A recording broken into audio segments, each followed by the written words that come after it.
So today on Chinese Medicine Podcast, I'm here with Keith Archer, and he is an expert in tea, and he's one of the few importers of various different kinds of tea in Perth, WA. And so we're going to interview him and ask him some questions about tea, green tea, black tea, oolong, white. All kinds of tea. He knows all about tea. So welcome to the podcast, Keith. Thanks, Marie. And so one of the questions I get asked a lot by my customers or my patients and people that I interact with about tea is that they find that green tea tastes bitter. Can you give us any insight onto why that might be? Well, there's a number of reasons why green tea can taste bitter. A cheaper green tea will go bitter and tanniny earlier, but green tea should be drinking 20 to 30 minutes maximum. After that, then the tannins are going to come through and the bitterness will come through. So you drink the green tea prior to that. Mind you, saying that, there is a lot of people that like that bitter taste. Yeah. So some people will brew the leaves all day. But technically, a green tea should be drunk, within 30 minutes of you starting the brew. Okay, so maybe people are leaving the tea too long in the teapot or in the teacup. That's correct, and it's really hard with tea.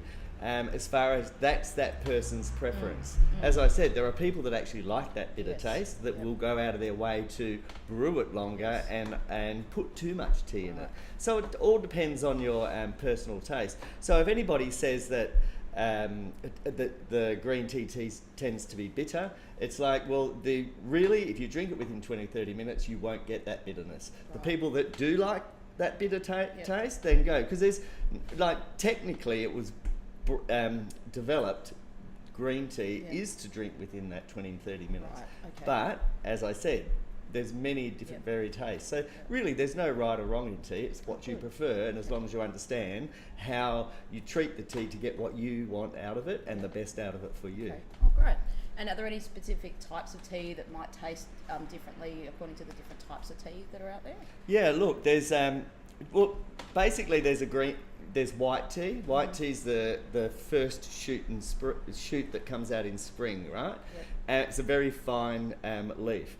You only have 8 weeks to pick and make white tea, because after 8 weeks the second flush of leaves are starting to grow. Right. So that's what they usually make green tea and the rest of the teas out of.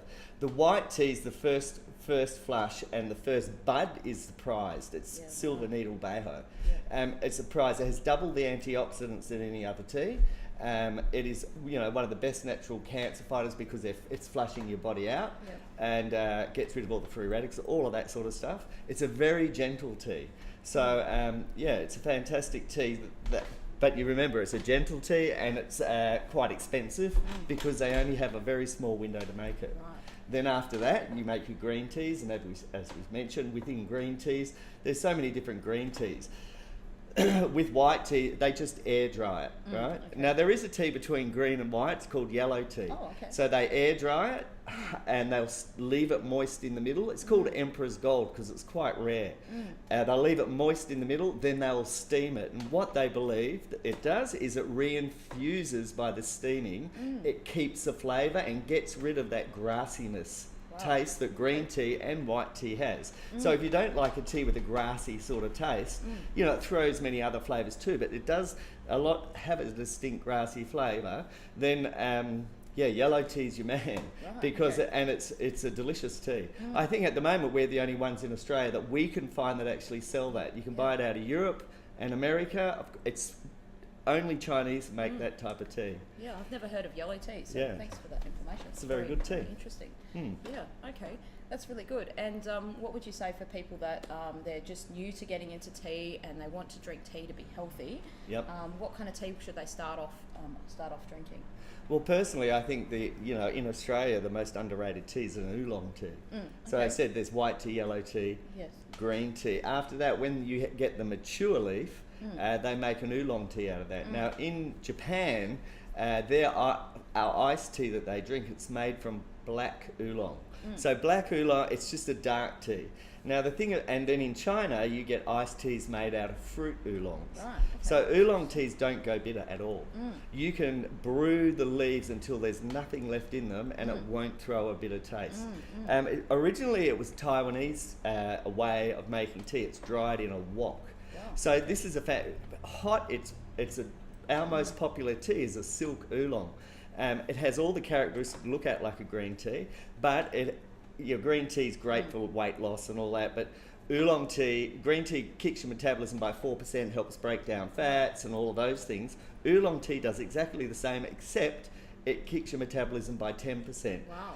Yeah, so a lot of diet teas or detox teas that you buy, what they are is it's actually an oolong tea. If you buy any oolong tea, it will do that for you. Yeah. But it's a great tea because it doesn't go bitter. Yeah, okay. Well, I'm going to put the link below in the description if people want to jump onto the Chuckles website. They've got a huge range of teas, and so you can select those teas for yourself. Do you guys ship all over Australia? Yep. And so you can jump online and do that and check out the different teas that are there. So thanks very much for joining us on the podcast and giving people some really great information about tea and how to enjoy the tea. Great. No worries, Murray. Thank you.